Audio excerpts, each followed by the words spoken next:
Continuando então o estudo sobre exame físico, vamos falar agora do exame intrabucal.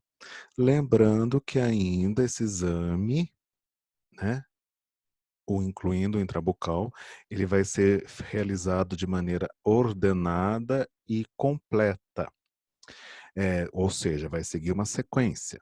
O paciente deverá estar sentado confortavelmente com a cabeça posicionada para que o examinador tenha acesso a todas as áreas bucais. Nós vamos iniciar então de fora para dentro nessa ordem. Vamos começar então pelo lábio, mas o lábio tem uma área de pele, de semimucosa e de mucosa. Então nós temos aqui a área, deixa eu falar então o limite do lábio, né? O lábio ele é limitado acima pelo nariz, abaixo pelo sulco mentolabial e aos lados e lateralmente pelo sulco nasogeniano. Esse sulco vai da asa do nariz até o limite lateral do lábio superior. Depois que a gente examina essa parte do lábio que é pele, nós vamos para a semimucosa. A semimucosa é o que a gente chama de vermelhão do lábio.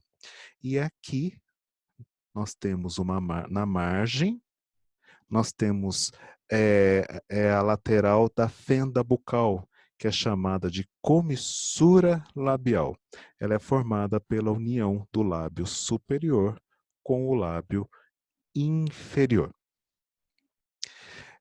Na sequência, lembrando então que essa semimucosa, né, que a gente chama vermelhão do lábio, pode ter cor arroxeada, rosa pálido, apresenta sulcos verticais que aumentam, que ficam mais pronunciados com a idade, não tem glândula salivar, então ela é seca, é por isso que a gente fica levando a língua constantemente no vermelhão do lábio para poder umedecê-lo. Aí, então, a primeira parte do exame do lábio com a boca fechada. Depois a gente pede para o paciente abrir a boca. E aí nós vamos tracionar, nós vamos puxar para fora a mucosa. Tracionar o lábio para a gente poder examinar a mucosa labial, né? A gente vai ver que ela é lisa, ela é úmida, pode ter uma cor rosácea e tem aqui, tanto na parte superior como na parte inferior, a presença do freio labial. É uma prega, né, chamada freio labial. Nós devemos fazer a chamada palpação bidigital dos lábios. Então, nós vamos fazer com o polegar e com o indicador uma pinça, de tal modo que o polegar fica para fora da boca, na pele, e o indicador dentro da boca. E a gente vai passando o lábio por essa pinça. Nós vamos sentir, por exemplo, nos lábios é comum sentir a presença de pequenos nódulos, que são as glândulas salivares menores, muitas vezes elas estão fibrosadas, mas nós estamos pesquisando, sondando com essa palpação se existe alguma lesão nodular, ou se existe já visualmente uma bolha que eu estou fazendo a palpação. Na sequência, eu vou mostrar para vocês então aqui o lábio inferior, uma mucosa fina, lisa, dá para ver os vasos sanguíneos e aqui também a gente vê o freio labial. Depois a gente vai ver a mucosa jugal e o fundo de sulco ou fórnice vestibular. Então aqui a gente tem a mucosa jugal, que é a mucosa da bochecha, e aqui na região mais inferior nós temos o fundo de sulco ou fórnice, tanto na parte inferior, que aqui está evidente, como aqui superiormente, né? É interessante também que a gente faça a palpação bidigital, né, com o dedo polegar, o indicador, o polegar para fora, o indicador tocando a mucosa, que a gente também sonde essa mucosa jugal para saber se existe algum nódulo ou então alguma região endurecida. né? Então, em relação à mucosa jugal, ela é a continuação da face interna do lábio. Ela é lisa, ela é úmida, pode ser rósea. A gente vai ver que quanto mais perto da região de fundo de saco, ou fundo de sulco, ou fórnice, tem vasos sanguíneos que são visualizados. E já falando um pouco desse fórnice, ou fundo de sulco, ele, na verdade, é o limite superior e inferior do vestíbulo bucal. Lembrando que vestíbulo bucal ele está é uma região à frente dos dentes e, portanto, atrás dos lábios e das bochechas. Aqui eu estou afastando a mucosa jugal com o espelho, mas eu não posso esquecer de visualizar depois essa área que eu estou colocando o espelho clínico. Posso também utilizar 2 espátulas de madeira posicionadas formando uma letra V, para que eu tenha a visão ampla dessa mucosa jugal e do fundo de sulco ou fórnice, certo? Nós vamos ver que na mucosa jugal, ao nível da coroa do primeiro ou segundo molar superior, nós encontramos uma pequena elevação. Isso aqui, se eu fizer um movimento, eu vou perceber que pode ficar úmido a mucosa. Por quê? Porque a papila parotídea é a abertura do ducto da glândula parótida. Então, essa área não deve ser biopsiada. É normal. Em qualquer dúvida em relação à papila parotídea, a gente examina a outra mucosa jugal, porque como é bilateral e é uma estrutura anatômica, elas tendem a ser semelhantes, certo? Na sequência, a gente vai ver a região do trígono retromolar, essa região aqui é localizada posteriormente aos últimos molares, lembrando que ela se estende superiormente na rafe ptérigo-mandibular. Então, precisamos examinar bastante essa área, procurando se existe ou não lesões. Aqui, finalizando, mucosa jugal, região do trígono retromolar, e aqui a gente vê em destaque o fundo de sulco ou fórnice vestibular inferior. Passamos depois para a língua. A língua a gente vai começar pelo dorso, né? Então a gente primeiro pede para o paciente, né? Ele já está com a boca aberta, então o paciente vai deixar a língua em repouso. Depois a gente vai pedir para que o paciente estire a língua, ou seja, coloque a língua para fora e a gente vai examinar o ápice da língua, a ponta da língua. Nesse momento eu posso tracionar a língua mais para fora com auxílio de uma gaze, com cuidado. A língua, o dorso lingual é uma cor uniforme, relativamente rosa pálido.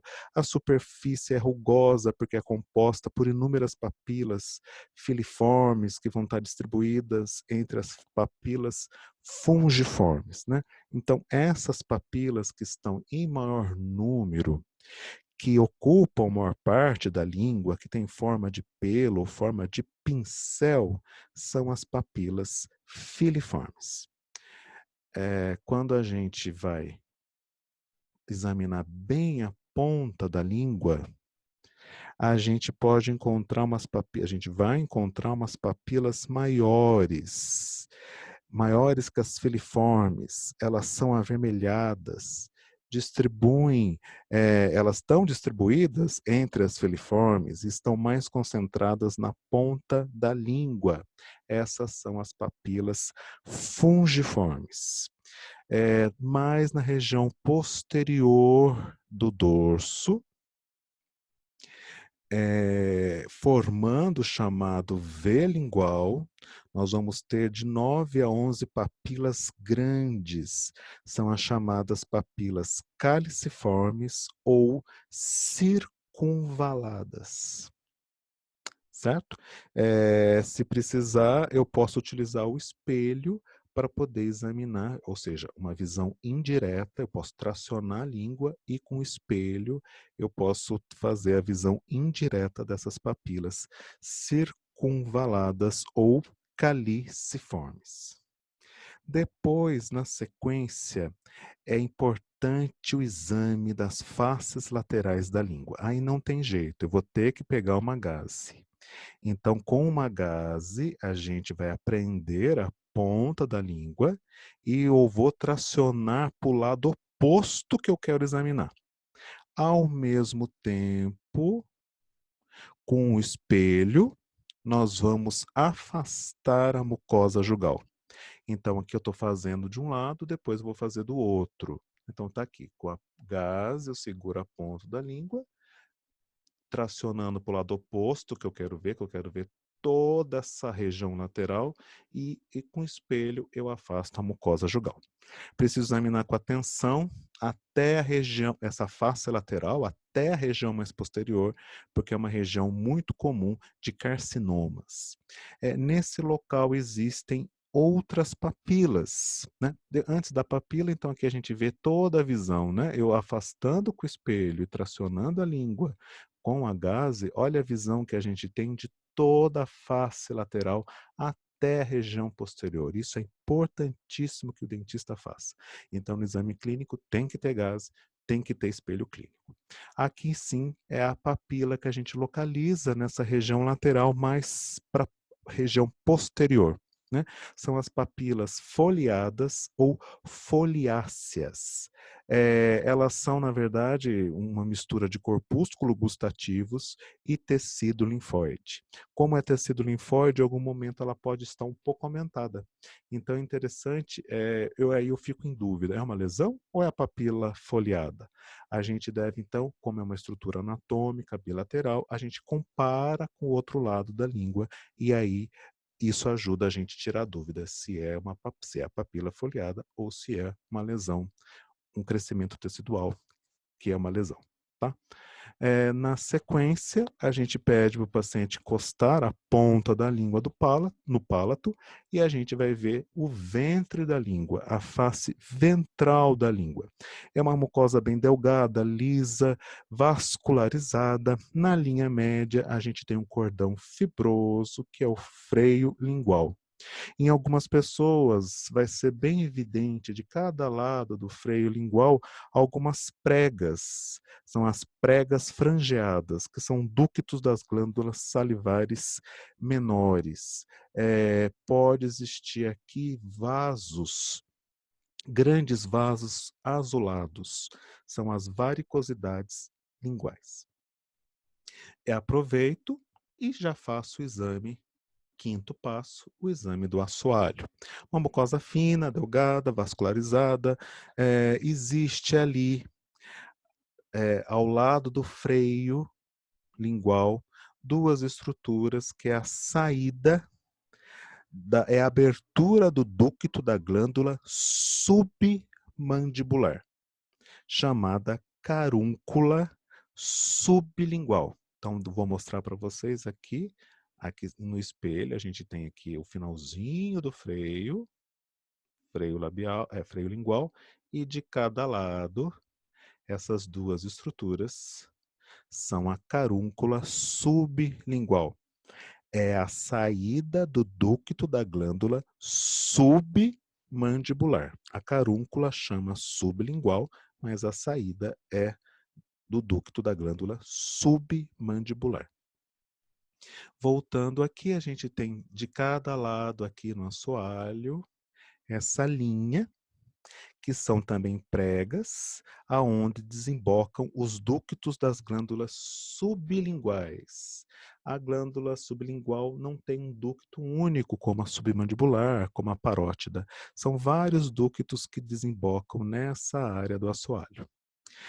Aqui a gente percebe duas elevações, duas eminências, uma do lado direito ou do lado esquerdo, bem na região do assoalho, que é justamente a presença da glândula salivar maior, da glândula sublingual.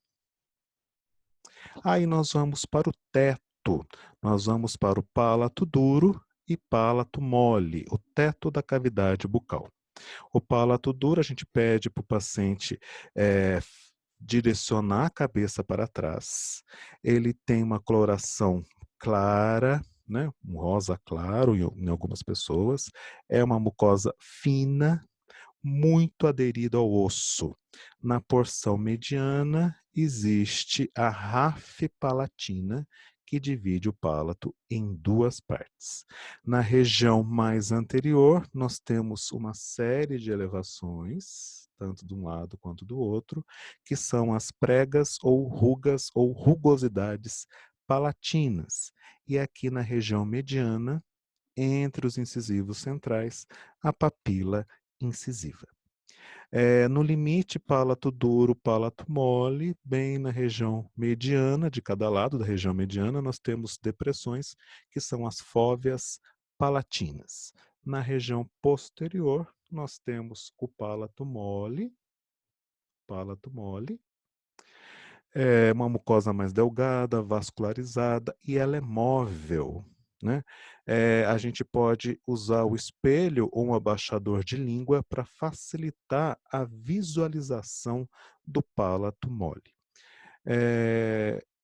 Passando então para a região mais posterior da boca, a orofaringe, que é difícil visualizar, então teria aqui lateralmente os pilares anterior e pilar anterior e pilar posterior, pilar anterior e pilar posterior, e entre esses, aqui é a orofaringe, né? Aqui é o final do palato mole, aqui é a orofaringe. Então nós temos o pilar anterior, pilar posterior, pilar anterior, pilar posterior. Entre eles estaria a tonsila palatina, que no adulto é bastante atrofiada, né? Para localizar, a gente pode pedir para a pessoa, a gente vai abaixar a língua e pode pedir para a pessoa pronunciar a vogal A. Então a gente vai ver ao mesmo tempo o palato mole e a orofaringe. A orofaringe, essa área pode estar bastante vermelha e com dor, né? Pode ser a faringite. E aqui nós temos a úvula, né? A úvula. Na sequência, mucosa alveolar. A mucosa alveolar, ela situa-se entre o fundo de sulco, né, o fórnice, entre o fundo de sulco ou fórnice e a gengiva inserida. Então, essa aqui é a mucosa alveolar. Aqui superior, aqui inferior. A mucosa alveolar faz parte da mucosa de revestimento, ela é frouxa, avermelhada, fina, e a gente vê os vasos sanguíneos por transparência. No momento de dar anestesia para poder trabalhar nos dentes superiores, nós vamos nos afastar desses vasos sanguíneos na hora de fazer a perfuração com a agulha. É separada da gengiva por uma linha. Essa linha chama junção muco-gengival, aqui superiormente e aqui na região inferior. A junção muco-gengival, só é visualizada na porção vestibular da maxila e da mandíbula. Chegamos então finalmente na gengiva. A gengiva, ela faz parte da mucosa mastigatória junto com o palato, e ela cobre o processo alveolar até a região cervical dos dentes. Ela é dividida em duas partes. Gengiva inserida, ela tem um aspecto de casca de laranja e vai ter uma coloração rosa pálida ou coloração pigmentada conforme a cor da pessoa, da pele. Né? Ela tem de 4 a 5 milímetros de largura, ela é mais estreita na região dos caninos, tem uma consistência firme e no jovem tem esse contorno regular. Ela é fortemente aderida, ela é espessa, ela é fortemente aderida ao osso alveolar. A gengiva livre, ela vai desde a margem gengival até a junção amelo-sementária. ela não tem brilho e tem consistência firme. E ela vai formar com o dente o sulco gengival. O exame do sulco gengival a gente faz utilizando o instrumento chamado sonda periodontal, que faz a sondagem periodontal. Na sequência, no último passo, no 10º passo, é que a gente vai chegar no dente. Então, a gente não deve começar o exame intrabucal pelos dentes. É função do cirurgião dentista examinar a mucosa e os dentes. Então, para que a gente não esqueça de examinar a mucosa, eu sugiro que a gente comece primeiro com a mucosa. Então, a gente vai seguir todas essa etapa, essa sequência, lábio, mucosa jugal, região do trígono reto molar, língua, palato, mucosa alveolar, gengiva, aí chegamos no dente, né? Que a grande maioria dos dentistas se concentram apenas nos dentes. E é a função do cirurgião dentista também olhar pela mucosa da cavidade oral, certo? E o lábio também. Então, nós temos aqui, a gente vai, em relação aos dentes, tem mais detalhes em outras disciplinas, né? Nós vamos procurar cáries, restaurações que estão em bom estado ou não, coloração dos dentes, se tem desgaste oclusal, desgaste cervical, o nível de higiene da pessoa em relação, né, à higienização oral, a oclusão, mau posicionamento dentário, certo? Então aqui nós temos um dente restaurado, mas tem aqui um probleminha, tem uma falha na restauração, uma possível cárie. Aqui nós temos um tenso desgaste oclusal e também aqui uma recessão gengival e esse desgaste, essa abrasão ou abifração da região cervical que nós vamos estudar mais detalhe em outras aulas, certo? Finalizo aqui o exame físico intrabucal e é interessante que você saiba essa sequência. E use isso no dia a dia, quando for examinar um paciente. Até mais, obrigado.